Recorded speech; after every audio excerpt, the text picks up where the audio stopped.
kan Mas Tejo semua agak kaling-kalingan. Ora apa-apa, ora apa-apa. Oh, saya ikut nggak apa-apa. Iya, wong tadi Mbak sing baju merah samping ngene iki. Nggih. Pengen video Mas Tejo malah kaling-kalingan cakruk. Cekroke aku. Gak kowe kentongane. Lah cilik ya sak kentongan. Kleru.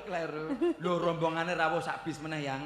Ya Allah, ini kan kira rombongan saking Magelang. Iya, itu. Alhamdulillah. Makanya tadi Bapak ngendika nih memang beberapa rombongan. Oh iya. Matur nuwun, seneng koyo kathah. Om Kun itu bisa dibilang di sana tepung serawunge iki pancen ra bendak-bendake, Mbak. Nggih. Bareng beliau istilahnya apa ya, punya acara di sini kanggo adik Nggih, Mbak. atau Mbak Titi. Mbak Titi. Dulur-dulur mriko nyengkuyung kabeh madosi mriki. Nggih. Ayo sisan dolan Sisan dolan neng Gunung Kidul. Mbok Iya. menawa tamu-tamu menika dereng nate tindakan Gunung Kidul lah. Menika kesempatan nggih Mas, sisan Betul. ngiring manten, sisan apa jenenge?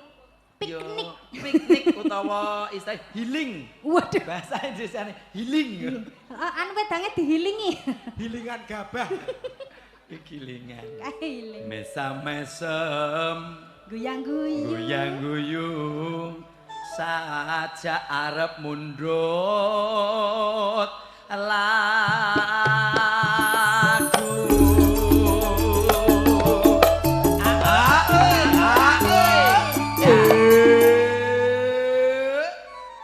Ini gandeng yang kita kenal Om Zainal. Jadi mohon maaf Om Zainal, kita kan tidak ada tulisan nama-nama siapa yang perlu foto. Nah, yang ngatur Om Zainal. Monggo. Untuk nggih.